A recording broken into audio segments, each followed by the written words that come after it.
exercise snacks are something that I just love to tell people about. And these were exercise snacks. The whole idea of it was brought up by this woman named Catherine Schmidt. Exercise snacks are small strength training or aerobic exercises that you can do throughout the day. So wall push-ups, chair squats, a 5-minute walk, small amounts of strength training to help you build confidence and to do more. Exercise can improve energy. So if someone is really feeling fatigued and they do a little exercise snack, they might actually notice that they feel a lot more energy. And also it can help with motivation and mood, getting you into a victorious cycle. So I want to pause now and we're going to do some exercise snacks together. Okay, so everybody get into a chair. Okay, we're going to just do some exercise snacks now. So I want to start off with chair marching. So why I want to show you exercise snacks is that even if you're weak, even if you're totally fatigued from your treatment, in a chair, people can still do exercise that can be beneficial. So even if you can't go out for a 30-minute walk, which seems like overwhelming to some patients, you can do some things in the chair. So we're going to start off with chair marching. And so what we're going to do is lift our legs up in our chair. If you need to hold on to the side of your chair, you can.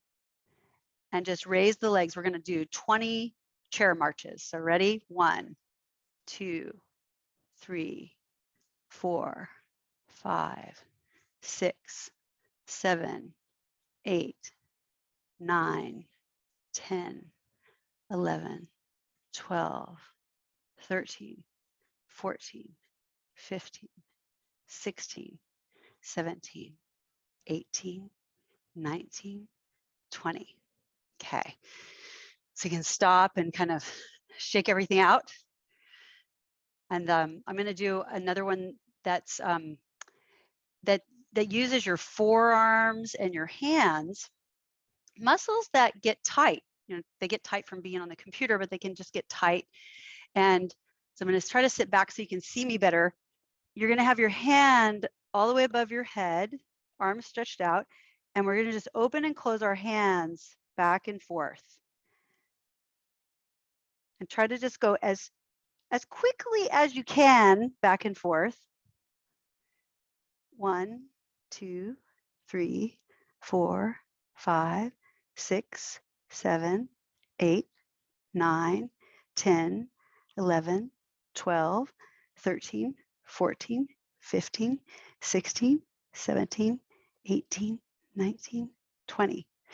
Okay, and shake out your arms. That was one that surprised me in a yoga class, that I'm this big, strong weightlifter, and I was fatigued in my forearms from that. So that's an easy way to strengthen your arms, and that can help you get out of a chair, right? The next one that I like to show people in the chair that you can do, this is an exercise called chest punches. So similar to if you were lifting weights with a bar and you were doing a bench press where you're pushing your arms out, we're going to do one arm at a time going forward, and then we're going to cross over.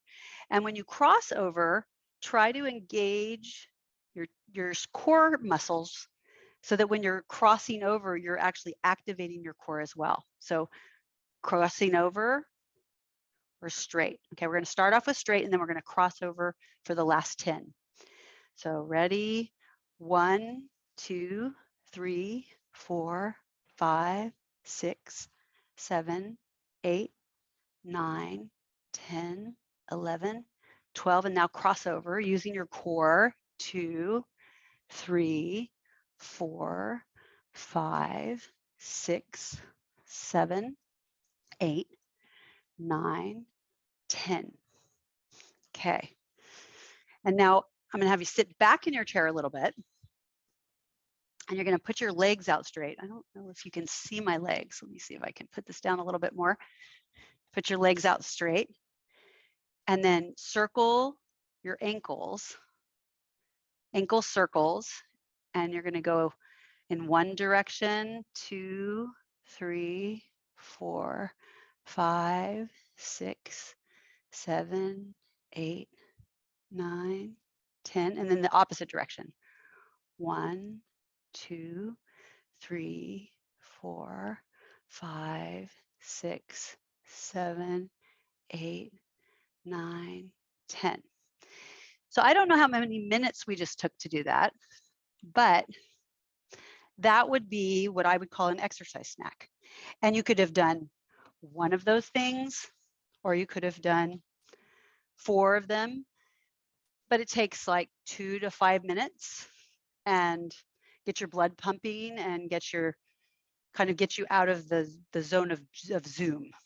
So overcoming barriers, suggestions for helping you stick with it. Starting with exercise snacks, setting a workday walking routine if you can, finding a partner to exercise with you, because sometimes that really helps people stick with it.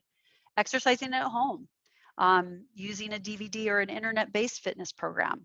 Some people do like dancing online or Zumba.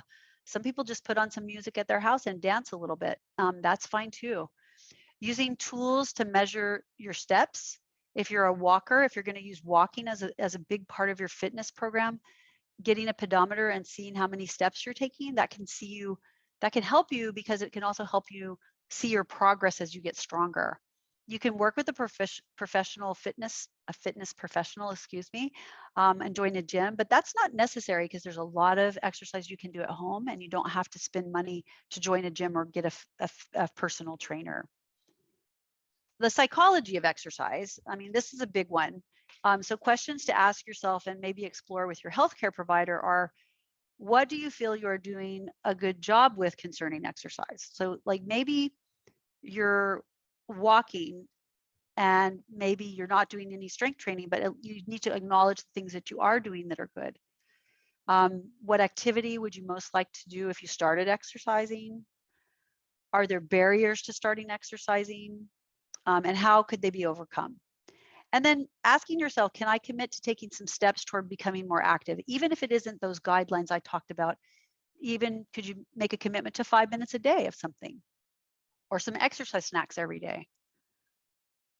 And then, strength training, there's options for everybody for strength training and building muscle mass. So you can do body weight exercises. If you're chair bound, you can do strength training in the chair or chair yoga.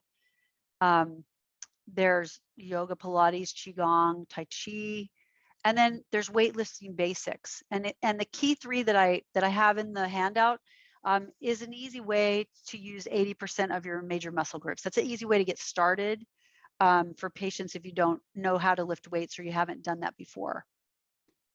And then these are my parting reflections before we stop and start the question and answer session. Never do nothing. Change the way you look at exercise. And I really feel like any exercise is better than none. And I just encourage you to try even a little bit and not to get discouraged if you can't do the full 30 minutes or the full amount. A little exercise goes a long way, and it adds through the day. So if you can't take a 30-minute walk, but you could take 2 15-minute walks, that's still 30 minutes a day. That still counts. Exercise helps independent of weight loss or body mass index. So it's not what you look like. It's not whether you lose weight or not. Increasing muscle mass and fighting sarcopenia or low muscle mass, it increases the relative strength of your muscles for aerobic activity, and it's best accomplished through strength and resistance training. Exercise for cancer can help with prevention, recovery of function, and risk of recurrence reduction.